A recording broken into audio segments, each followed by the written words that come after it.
Hi, welcome to Treasure Box Stories. Let's look inside the chest to see what we're reading next.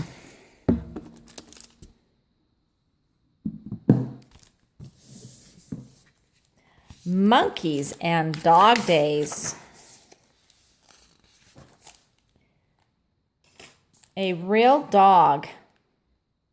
Max's father was busy doing yard work. Would someone get me the wheelbarrow, he asked. Dad needs the wheelbarrow, Max, said Pete. Pete was Max's older brother. He was playing frisbee with a friend.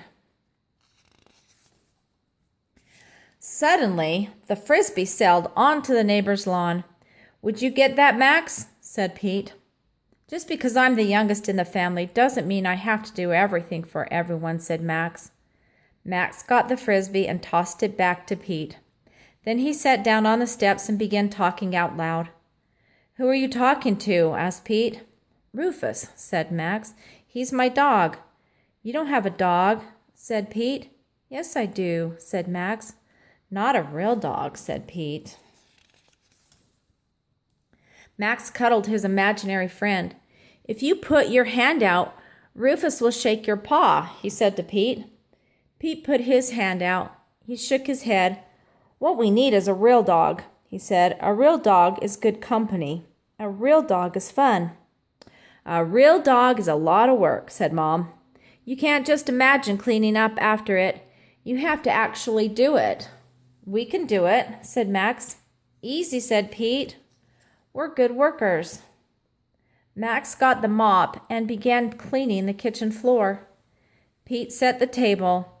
After dinner, Max cleared the dishes and Pete put them in the dishwasher.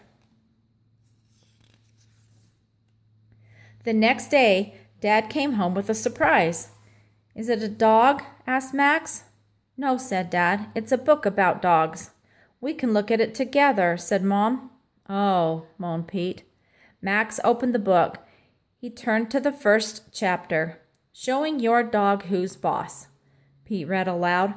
It's important to let your dog know who the leader is. If he doesn't learn, he will try to be the leader. Then he may seem pushy and disobedient.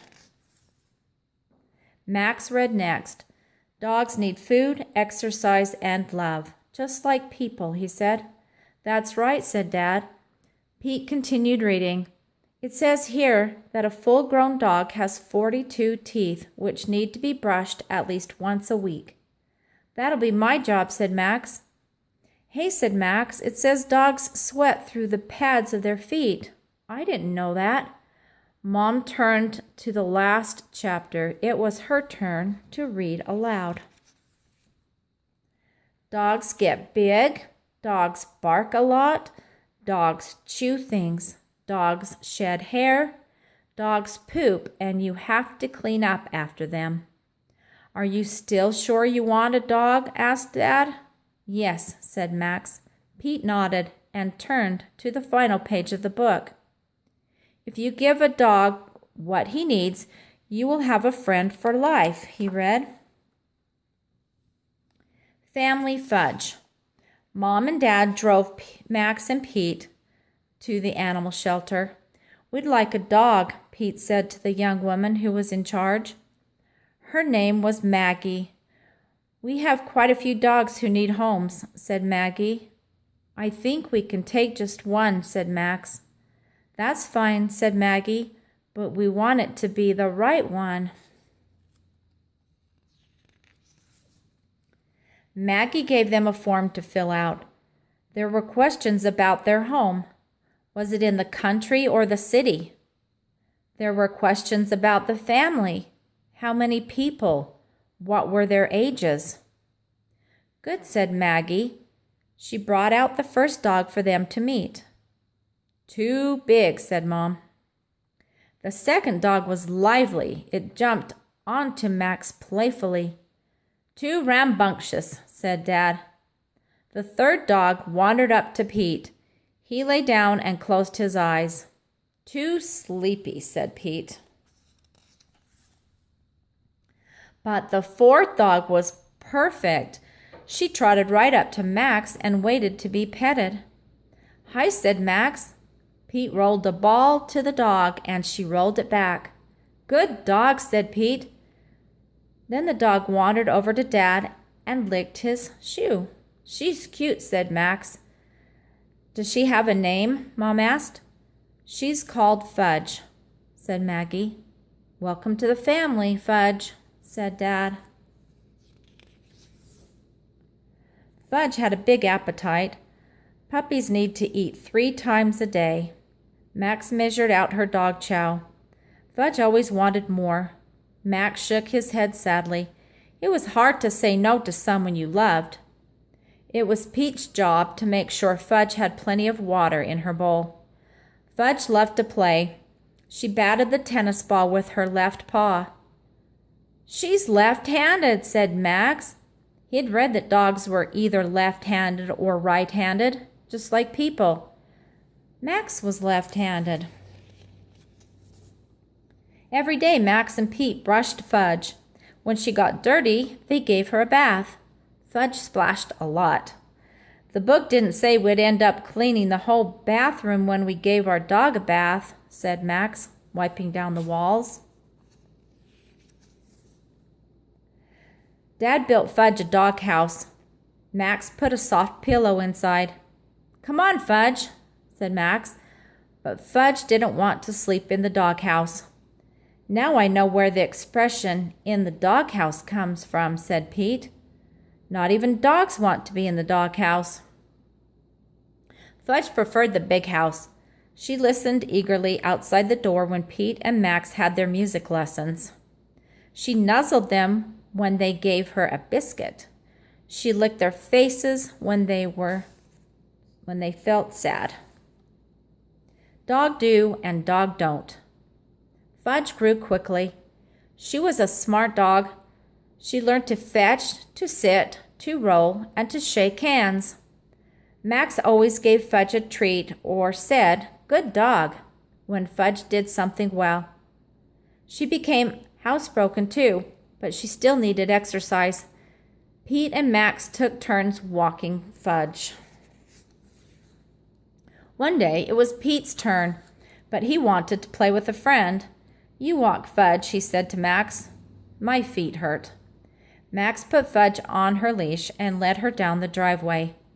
"Don't your feet ever hurt?" he said to the dog. Then he remembered that dogs had padded feet.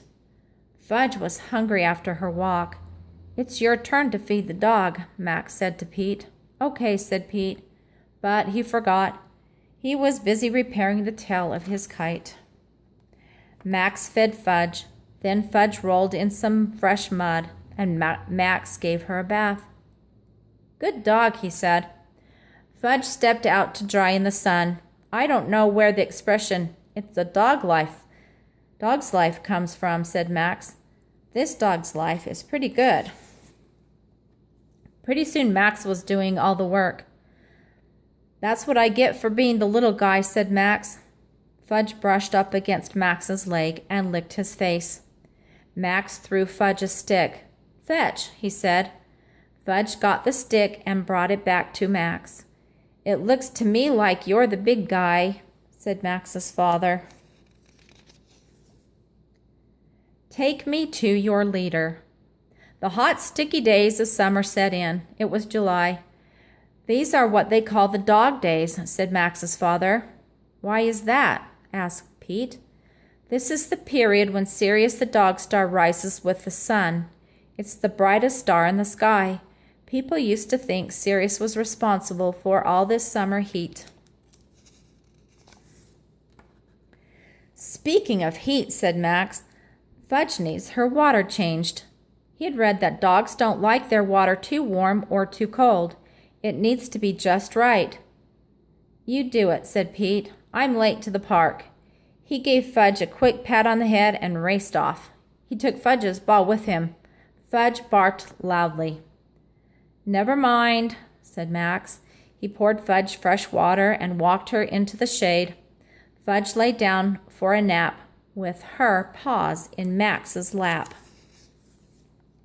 That evening, when it cooled off, Dad mowed the lawn. "What's this?" he said. Fudge had pooped in the garden and no one scooped it up. "Clean it up, Pete," said Dad. "I believe it's your turn." "I can't," said Pete. He was lying on the sofa. He had had a hard day at the park. "I'm exhausted." "I'll clean it up," said Max.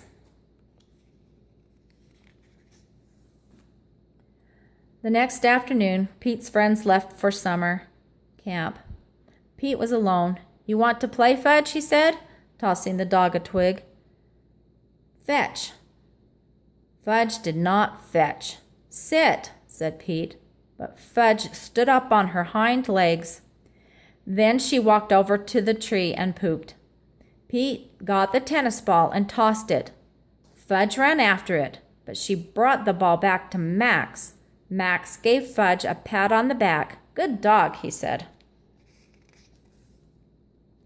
"Hey, why is Fudge doing everything Max says?" asked Pete. "Because Max does everything for Fudge," said Mom. "Dogs are loyal to their masters, and it looks to me like Max is the master here." Pete's face fell. Max felt sorry for his brother. He crouched down beside Fudge and whispered in her ear. "Go play ball with Pete," he said, and he held out a tasty dog biscuit. Pete threw the ball. Fudge was off after it. She brought it back to Pete. "Good dog," said Pete. That evening, Pete fed Fudge. He changed her water and he brushed her. He even helped Max pick up his room. "Good brother," said Max, laughing. Pete laughed too. "Woof," barked Fudge, and she wagged her tail happily. Thanks for watching. Please give it a thumbs up and subscribe to the channel. Bye.